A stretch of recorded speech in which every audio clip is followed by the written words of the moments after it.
noite. Que o Senhor venha ministrar o coração dele, abrir as comportas do céu, Senhor, e derramar sobre ele, Senhor, a tua palavra, o que o Senhor quer falar, usando ele como canal de bênção nessa noite. Nós colocamos aos teus cuidados, faça o teu querer e a tua vontade, em nome de Jesus, que continue falando conosco, em nome de Jesus. Toda a igreja diz amém. E a salva de palmas que louvamos. Terminamos os irmãos com a paz do Senhor, amém? Amém. Glória a Deus. Abra suas Bíblias em Juízes, capítulo 19. Glória a Deus. Juízes, capítulo 19.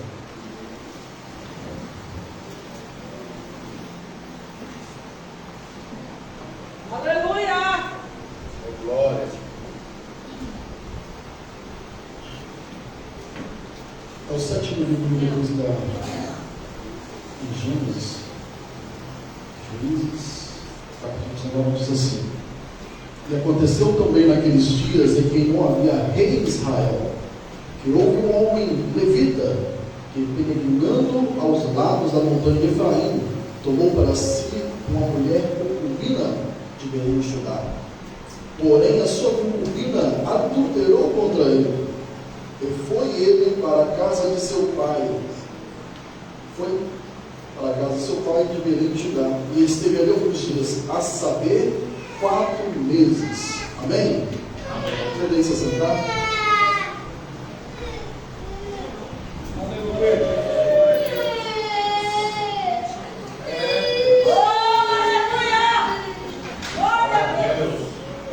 Os irmãos não se distraiam.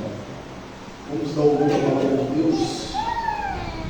Necessariamente, quando nós ouvimos a palavra de Deus, não é necessário glorificar, mas sim guardar no coração e praticar. Quando Jesus ele mandou as cartas aos anjos da igreja em Apocalipse, ao terminar de falar aquilo que ele queria, ele fala assim: quem tem ouvido, ouça. Então, uma pregação bem pregada não é aquela que você glorifica, que você pula. Uma pregação bem pregada é aquela que você sai do culto com ela martelando na sua cabeça. Você acorda no outro dia e ainda você se lembra dela. Isso acontece porque você deu atenção à palavra. Mas muitas das vezes o que nós vimos são cultos emocionais, que as pessoas só dizem: o culto foi bom hoje. Mas eu não sei aonde foi lido a palavra introdutória. Eu não sei que louvores que Deus usou para falar com o seu povo, eu não sei aonde foi pregado. Mas eu senti a presença de Deus. Glória a Deus. Cuidado com o que você diz que é a presença de Deus. Porque muitas das vezes nós entramos e saímos do mesmo jeito, mas nós sentimos algo diferente. E Deus ele quer falar contigo hoje. E a palavra que eu trago para vocês, que não existe nada novo debaixo do céu. Como Salomão ele escreveu em Eclesiastes capítulo 9, tudo que existe debaixo do céu já se repetiu e vai se repetir. Por isso que é essencial nós conhecermos a palavra de Deus. É essencial nós lermos as escrituras sagradas para saber o que aconteceu com os homens, o que aconteceu com as mulheres, como eles conseguiram sair por cima, o que eles fizeram diante das provações. Nós vamos ver que lá na Inglaterra, nos Estados Unidos, nas escolas, onde os cientistas se formam, aqueles que não procuram mais na história aonde foi o fracasso dos maiores homens que conseguiram desenvolver, eles acabam repetindo os mesmos erros. Então, quando nós conhecemos a história daqueles que viveram antes de nós não vamos repetir o erro que eles repetiram. E se nós fazemos como eles fizeram, nós vamos pedir misericórdia a Deus. E no texto a qual nós lemos hoje, existia um levita, um tempo a qual Deus ele tinha se calado em Israel. Um tempo a qual existia um juiz levantado. Nós conhecemos a história de Juízes, e alguns nomes se destacam nas nossas memórias. Gideão, aquele que venceu por 300. Débora, a profetisa, que ajudou os guerreiros a lutar. Nós conhecemos Sansão, que muitos dizem que fracassou, mas ele acabou o seu ministério reconhecendo Deus e cumprindo o propósito ao qual ele nasceu. Mas a história que nós vamos ler hoje, que nós vamos falar hoje, se passa quando não existia um juiz. E agora cada um fazia o que queria, cada um ia da maneira que bem achava melhor. Mas no meio deste povo existiam pessoas que ainda serviam a Deus verdadeiramente, serviam os preceitos a qual Deus usou o seu servo Moisés para escrever, serviam os preceitos que os sacerdotes lutavam para manter viva no meio do povo. Mas o homem não esperou em Deus. O homem ele não esperou a promessa. Era um levita casado, e se passando-se os tempos, ele trouxe para si uma segunda mulher. Uma mulher que agora a finalidade dela era gerar filhos. Nós vamos ver que a história se repetiu, começou com Abraão, porque ele recebeu uma promessa, mas tardando a promessa, sua esposa falou assim: vamos fazer o que o mundo faz, vamos fazer o que lá na Mesopotâmia eles costumam, porque a lei dos homens nos permite nós fazermos, mas não sabemos eles que Deus tem a sua lei própria. Deus ele não segue a lei dos homens. E agora esse levita, ele traz para si essa concubina, e essa concubina adultera contra ele. Adulterando, trai este homem. A história não diz se ela se envergonhou, se ela não quis viver mais com ele. Mas quando o seu rosto ela foi-se embora para a casa do seu pai. E se passando 4 meses, ele foi atrás dela, falando: eu te amo, volta para mim. E chegando naquela casa, ficou ali 3 dias. 3 dias se passaram, o seu sogro muito feliz, muito alegre, falou assim: como deve conosco? Ele falou assim: não, eu preciso ir embora. Eu preciso cuidar das minhas obrigações, eu preciso voltar para a minha terra. Mas o seu sogro, ele conseguiu enrolar ele ali mais 3 dias. E dando o 6º dia, ele falou assim: agora eu vou embora. Chegando-se à noite, ele pegou o seu servo, pegou a sua concubina e foi-se. Ele não quis pousar na cidade de Jerusalém, dos Jerusaléus. E ele foi mais adiante. No capítulo 19 em diante, todo ele você vai ver o desfecho dessa história. E chegando perto da cidade dos Benjamitas, ele parou na praça da cidade, porque ninguém queria dar asilo a ele, ninguém queria dar hospedagem a ele. E um certo homem vindo do campo: oh, o que você está fazendo aqui? O que você precisa? Ele falou assim: eu não preciso de nada. Para os meus camelos, para os meus jumentos eu tenho. Toma, eu tenho água também para mim, para o meu servo e para a tua serva. Mas ninguém nos dá acolhe, ninguém dá casa para nós. Ele falou assim: fica em minha casa. E ele chegando na sua casa, se alegrando, vem os homens daquela cidade e a história se repete. A história se repete como aconteceu com Ó. Quando os anjos chegaram na casa dele para tirar eles de Sodoma e Gomorra, aqueles homens da cidade tentaram violentar aqueles anjos, aqueles homens. E agora o Senhor naquela casa diz: não façai nada com este homem, não faça nada com esse levita. Tem aqui a minha filha virgem, tem aqui também a concubina. Faça o que bem querer para vocês, o que bem vir no seu pensamento. E assim a concubina foi jogada para fora. Passou a noite toda, a madrugada toda sendo violentada. Chegou de dia, de manhã cedo, eles abriram a porta e foi ver o que aconteceu. E a sua concubina agora estava morta por tamanha violência. Este homem, levita revoltado, leva agora a sua concubina para casa, corta ela em 12 pedaços e envia por todos Israel. E aqui começa a mensagem no capítulo 20.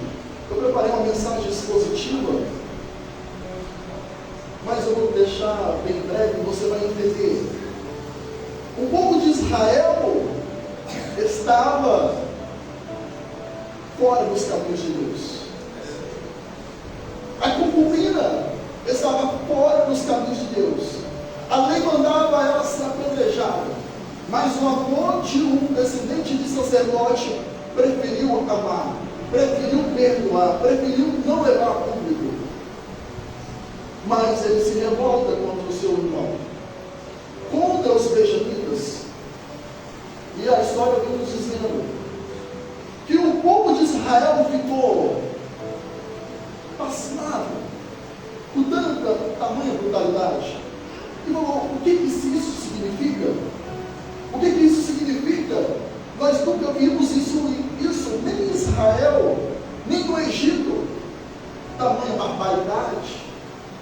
E agora teve uma reunião, uma assembleia,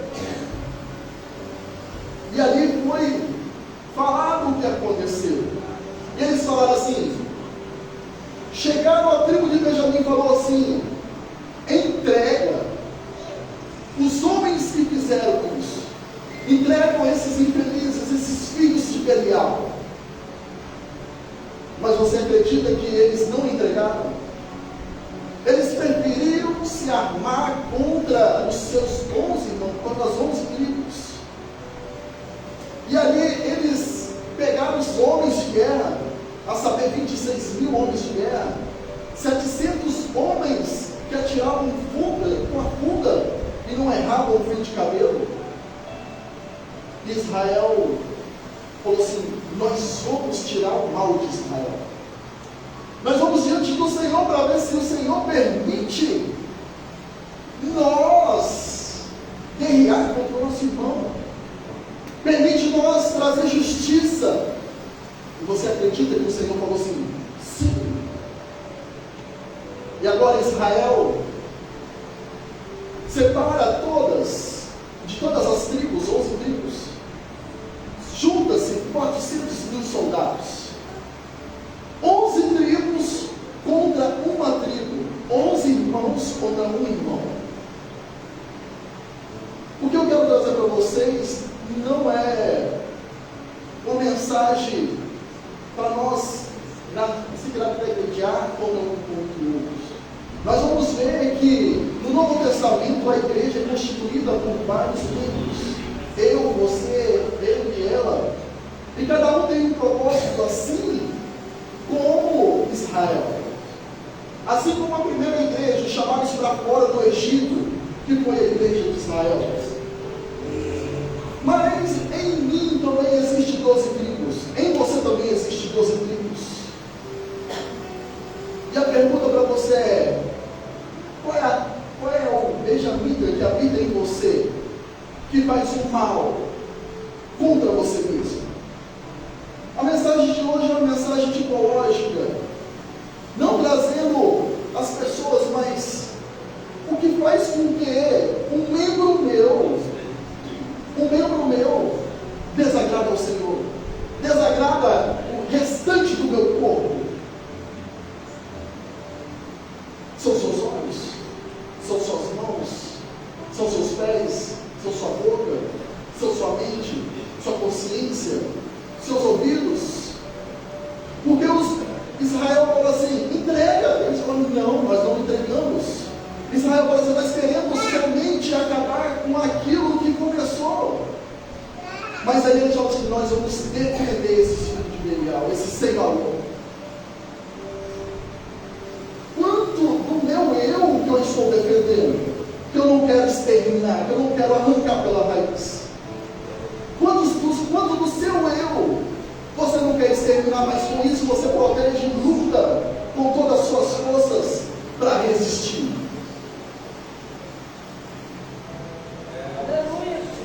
Mas Deus, Ele traz juízo também. Deus quer trazer juízo para a tribo de Benjamim. Mas Deus usa a tribo de Benjamim para trazer juízo contra Israel. E na primeira batalha,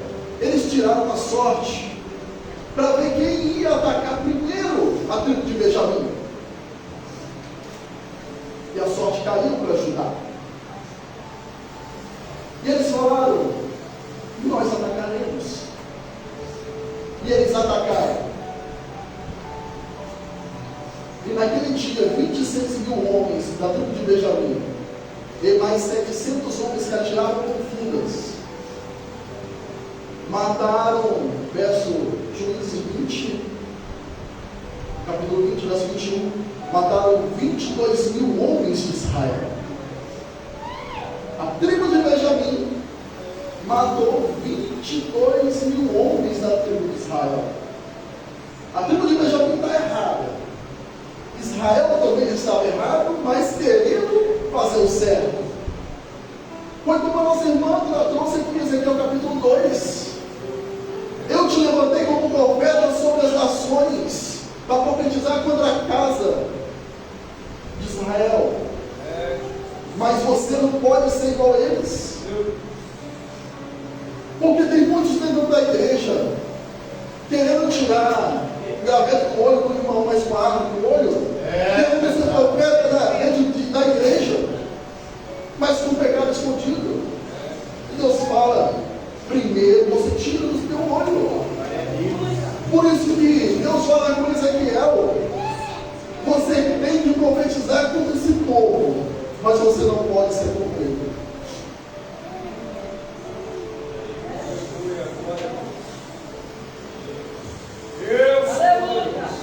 E agora,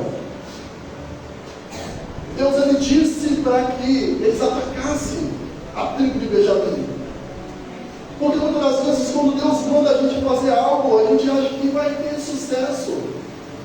Mas se Deus mandar a gente fazer algo, mas nós estivermos errado, nós vamos colocar a culpa em Deus ainda.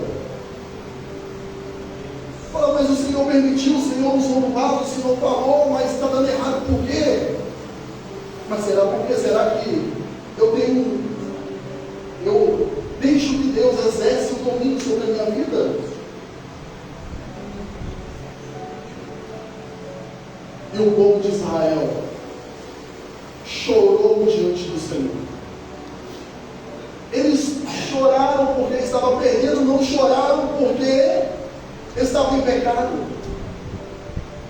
Muitas pessoas vão diante de Deus, choram, porque não está tendo sucesso financeiro, não tem sucesso emocional na família, não tem sucesso espiritual, mas não chora pelas mazelas das suas ações. Chora por uma promessa não alcançada, mas não chora pela vida não vivida. E Deus continua em silêncio. Será que Deus continua em silêncio? Porque nós queremos novas revelações, mas a palavra de Deus está fechada na nossa casa. Porque é muito fácil você glorificar aqui na igreja. É muito fácil você falar língua na frente do povo. É muito fácil você cantar aqui na frente. Mas eu quero ver você chorar dentro do seu quarto, não quando você está triste, mas quando você está sentindo a presença de Deus. Eu quero ver você louvar quando o Espírito Santo te dá um louvor dentro da sua casa, quando ninguém está te vendo. Eu quero ver, não. Deus, Ele quer ver. Porque é muito fácil falar em língua na frente dos outros. Agora eu quero ver você falar em língua sozinho. Sozinho dentro de casa. Movido pelo Espírito Santo. Não movido pela sua racionalidade, mas movido pela consciência do Espírito Santo. Deus, Ele quer isso em você. Deus quer isso em nós. Quanto tempo que nós não choramos sozinhos? Não porque nós estamos tristes, mas porque no momento de oração, de repente vem um louvor na nossa mente, e de repente as lágrimas rolam porque você sente a presença de Deus. Quanto tempo você não chora diante de Deus, mas quer vencer a batalha, quer vencer você mesmo, quer vencer uma dificuldade que você tem e que não consegue. E agora ele fala assim, 23. E subiram os filhos de Israel e choraram perante o Senhor até a tarde. Eles começaram cedo para saber por que estava perdendo a luta, e choraram o dia todo. E eles perguntaram: tornar-me-ei chegar à peleja contra os filhos de Benjamim? Aos meus irmãos, que é carne da minha carne, sangue do meu sangue, é participante da mesma promessa que nós. Porque quando as coisas estão dando errado, a gente fala: se está dando errado é porque Deus não quer. Será mesmo? Se está dando errado é porque Deus não quer, ou porque eu não estou do jeito que Ele quer que eu esteja para as coisas dar certo? E Deus falou assim: sim, suba contra eles. E eles subiram de novo. E agora, os benjamitas derrubaram 18 mil homens de Israel. E não morreu nenhum de Benjamim. Os 26 mil homens da tribo de Benjamim ainda estão intactos, contra os 400 mil homens de Israel. Pelas contas você consegue calcular que era um de Benjamim contra 15 de Israel. Não era contra 3, era contra 15. Enquanto os benjamitas estavam atacando aqui, tinha uma roda em volta deles. Parece que Deus estava fortalecendo. Então eles falaram assim: nós perdemos de novo, Senhor, nós já choramos na sua presença. E o Senhor falou para nós continuarmos a nossa batalha, mas ainda nós continuamos perdendo. O verso de número 26. Então todos os filhos de Israel, todo o povo subiram e vieram a Betel. E choraram novamente. Estiveram ali perante o Senhor. Jejuaram aquele dia até a tarde. E ofereceram holocaustos de ofertas pacíficas perante o Senhor. Olha só. Na primeira vez eles choraram. Foram para a batalha e perderam novamente.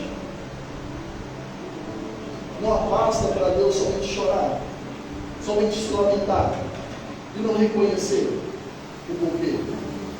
Perderam de novo a batalha e agora eles vão mais um passo a mais. Eles dizem: nós choramos, nós choraremos de novo, mas agora nós colocaremos algo a mais nisso. Agora eles jejuaram e ofereceram holocausto, que era uma maneira de oferecer um culto a Deus, de oferta pacífica. Mas aqui você não vê uma oferta de arrependimento.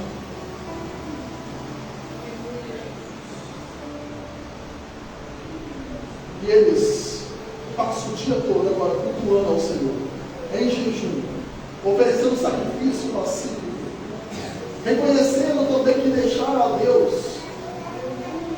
E eles ouvem que a presença de a arca da aliança estava ali. Eles ouvem. Eles vão a Betel, a casa de Deus. E agora eles perguntam novamente: nós subiremos? Nós subiremos? O Senhor falou: subir, vocês vão subir. Porque agora vocês não somente choraram, mas vocês ofereceram um culto racional. O que é um culto racional? É um culto com intenção, não é um culto espontâneo. Porque aonde a presença de Deus está? Naquele tempo a presença de Deus estava contida numa arca. Contida numa arca. Mas e hoje? E hoje, aonde está a presença de Deus? Aonde está a presença de Deus? Você fala assim: eu vou lá na igreja, porque lá na igreja tem a presença de Deus. Aí você chega aqui, não sente nada e vai embora. Mas será que a presença de Deus estava aqui? Ou tem algo errado com você? Porque as pessoas vêm trazendo a responsabilidade para as pessoas que estão com o microfone na mão, o pastor, para a missionária, mas levam a vida de qualquer jeito lá fora, o dia todinho com a vida de qualquer jeito. Chega aqui e fala assim: inunda essa casa, eu quero sentir um rubinho, eu quero que Deus fale comigo. Meu Deus. Mas olha a vida que eu estou levando lá no mundo, poxa. Olha a vida que eu estou levando em casa, quando meus parentes somente estão vivendo, quando ninguém está vivendo, quando os meus conhecidos que não me conhecem estão vivendo. E eu quero chegar aqui e sentir a presença de Deus. A presença de Deus, eu sinto lhe informar que ela pode me acompanhar você. Às vezes Deus se manifesta, às vezes Deus se manifesta a outros e não manifesta em você. Às vezes Deus quer se manifestar em você, na sua casa, no momento que você tirar para Ele, no momento que você acordar com Ele, no momento que você chamar Ele para ficar com você, no momento que você der atenção a Ele. Mas nós queremos vencer as batalhas. Nós queremos vencer as batalhas que eu tenho dentro de mim, que você tem dentro de você. E mais dias e mais dias, você se encontra perdendo e fala, mas o Senhor falou que eu seria uma nova criatura. O Senhor falou que tudo se fez novo, eu nasci de novo. O Senhor falou que eu seria diferente. Mas como está o seu culto racional? Como está o seu culto racional? Não estou dizendo o seu culto racional aqui dentro. Porque é muito fácil você cultuar aqui. É muito fácil você glorificar quando todo mundo glorifica. Mas o mais difícil é você largar o telefone, largar a televisão, largar as visitas, largar os seus familiares. E a palavra de Deus da Bíblia é muito difícil isso. É muito difícil quando não tem ninguém em casa. Eu tirar e dobrar o meu joelho, ou eu sentado, ou eu deitado, ou eu em pé. É muito difícil. É muito difícil quando tem todo mundo dentro de casa, eu falar assim, eu pensar, e Deus tocar no seu coração. Vem para conversar comigo, vem falar comigo. E eu falo, não. Se o meu familiar vê eu dobrar o joelho, vê o café na mão, vê eu cantando, vê eu chorando, o que eles vão dizer? Muitas das vezes as pessoas têm vergonha dentro da sua própria casa de buscar ao Senhor. Se elas têm vergonha dentro de casa de buscar, você não imagina como está todo mundo aqui. Porque o culto verdadeiro, espontâneo, não é aquele que eu sou movido a fazer, mas é aquele que eu me entrego por inteiro, como Isaac se entregou. Quando eu não ligo o que o A e o B vai dizer, se eles vão rir. Eu acho muito lindo quando a nossa irmã Sueli, ela adora. A irmã Sueli, ela não liga porque os outros veem, os outros falam, se os outros riem, se os outros estão vendo. E a gente também acha bonito, mas nós não temos coragem. Nós não temos coragem de fazer como Davi fez quando a presença de Deus chegou em Jerusalém. Em tirar a nossa roupa, essa vestimenta que as pessoas veem em nós, e adorar de corpo e alma e espírito. Por que as pessoas vão dizer? O que as pessoas vão falar? Mas eu quero vencer as batalhas que eu tenho contra mim mesmo. Eu quero vencer as batalhas que tem lá fora. Mas que culto racional é esse? Que está disposto a perder até mesmo a sua dignidade? Que as pessoas vão achar que você perdeu o controle. E agora eles vão para a batalha novamente. Eles vão em busca da presença de Deus. E Deus dá a vitória para aquele povo. Na última batalha, 25 mil soldados da tribo de Benjamim caíram por terra. 100 homens dos 700 homens morreram. Nas duas primeiras batalhas só perderam a tribo de Israel, as 12 tribos. Agora, depois que eles cultuaram um culto digno diante de Deus, ofereceram um sacrifício racional, jejuaram, oraram, choraram diante de Deus, Deus dá vitória para aquele povo, mas Deus não extermina porque tinha promessa. O seu lado que te dá mais problema, o seu lado humano que te dá mais problema, Deus consegue acabar com ele. Deus te dá força quando você luta, quando você ora, quando você chora, quando você cultua. Deus te dá força para você acabar com ele 90%. Porque isso é você. Isso é você. Se você bebia, você tem 10% dentro de você. Vivo, mesmo você orando, jejuando, cultuando, ofertando. Se você fumava, você tem 10% dentro de você. 90% você já conseguiu vencer. Se você traía, você tem 10% vivo dentro de você. Por isso que o apóstolo Paulo ele diz: aquele que está de pé, cuidado, porque esses 10% ou esse 1% consegue derrubar toda essa promessa que está de pé. Esse 1% que está vivo dentro de você, Deus permite, e muitas das vezes dá força a Ele, dá força ao seu pecado de te consumir por inteiro. E se você não chorar diante de Deus, se você não jejuar diante de Deus, se você não oferecer sacrifício pacífico diante de Deus, os benjamitas vão te vencer. Mas se você fazer tudo isso, Deus vai levantar um benjamita.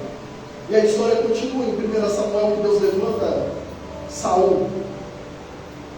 Mas a parte dele também desobedece a Deus porque não serve. Mas agora, já no Novo Testamento, Deus levanta outro benjamita, Saul de Tarso. Aquele que lutava e dizia: todos os dias eu esmurro meu corpo. O bem que eu quero fazer, muitas das vezes, se eu não orar, se eu não chorar, se eu não meditar na palavra de Deus, eu vou fazer. Eu orei por 3 vezes para que Deus tirasse o seu espírito de mim. Mas Deus respondeu para aquele benjamita: a minha graça te basta. Porque o meu poder se aperfeiçoa na sua fraqueza. Porque se você não achar que você está perdendo, você não busca o Senhor. Mas quando nós vamos gerar a consciência que nós estamos perdendo a batalha? Quando nós vamos gerar uma consciência que nós estamos fracos? A história de Zaqueu fala muito comigo. Porque aquele homem se esforçou para ter a palavra viva perto dele. Ele buscou ter a presença de Deus. E ele conseguiu. Será que se você se esforçar ter a presença de Deus, você vai conseguir? Será que você vai conseguir? Porque Jesus mesmo disse que o meu Pai está em busca de verdadeiros adoradores, que adoram em espírito e verdade, não no monte, não na praça, não no templo. E Jesus pousa na casa daquele homem. Nós não sabemos o que foi conversado, o que foi comido, o que foi bebido ali. Mas como o Senhor Jesus, eles falam, Jesus estava saindo depois que teve um encontro com aquele homem. Aquele homem, ele gerou a consciência e disse: se eu fiz algo de errado, eu vou consertar. Se eu estou fazendo algo de errado, depois que você tem a presença de Deus perto de você, você tem que tomar uma atitude. Você vai tomar uma atitude como Zaqueu tomou? Ou você vai continuar do mesmo jeito que você está? Porque ele fala assim: se eu estou fazendo algo errado, eu vou consertar 4 vezes mais. Se eu estou fazendo algo errado, eu vou me esforçar 4 vezes mais para não fazer o que eu estava fazendo no passado. Aleluia! Maravilha, Deus! E você tem a oportunidade de tomar essa decisão. Se você vai continuar fazendo o que você estava fazendo, ou se você vai mudar as suas atitudes, vai mudar as atitudes de benjamitas que habitam no nosso ser. Se você vai continuar buscando a Deus, não somente esses míseros minutos que nós passamos aqui, porque se você depender das igrejas hoje, de alguns cultos, está acontecendo como a nós 8, 11, tem falta de pão, tem falta de alimento da palavra de Deus. E quando os minutos se passam, quando Deus quer falar na casa, eu já estou olhando no telefone, estou olhando no relógio e falo: meu Deus, está demorando. Mas você não comeu nem um bocadinho ainda? E quer andar 40 dias? Então vai para sua casa mastigando essa palavra hoje. Busca força para você matar todos os dias esses celestial que habita em você, que habita em mim. Porque se você não expor, Deus expõe. Porque como está em 1 Pedro, capítulo 4, verso 17, o juízo de Deus começa dentro da casa de Deus. E muitas das vezes nós não queremos combater contra nossos próprios irmãos. E é necessário, mas com sabedoria, com misericórdia. Porque muitas das vezes Deus fala conosco para falar, para combater o pecado, para combater uma atitude. E é tudo que aquele irmão precisa. É tudo que aquela irmã precisa. Mas as pessoas têm coragem de falar com todo mundo, fazer fofoca, mas não falam comigo, não falam com ela. E aquela alma vai passos largos para o inferno. Então tem coisas que Deus vai te usar para falar no microfone, tem coisas que Deus vai te usar para falar no WhatsApp, tem coisas que Deus vai te falar para você falar no ritual do culto. E tem coisas que você vai falar assim: Senhor, prepara um momento, porque há tempo para todas as coisas. Mas é necessário estar em contato com Deus. É necessário estar em contato com Deus para nós sermos mais que vencedor, como o livro foi lido 7:7. E essa é a belíssima oportunidade.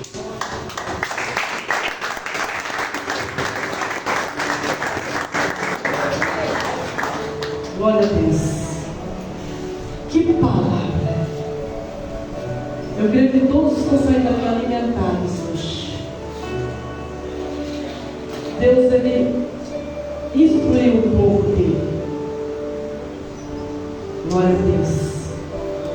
É raro abrir um bloco, né? Quando Deus está apertando, é sinal que está recebendo. Não é verdade? É sinal que está recebendo. Glória a Deus. Deus abençoa o nosso encontro pela palavra. Deus, Ele ministrou poderosamente no nosso coração. Poderosamente.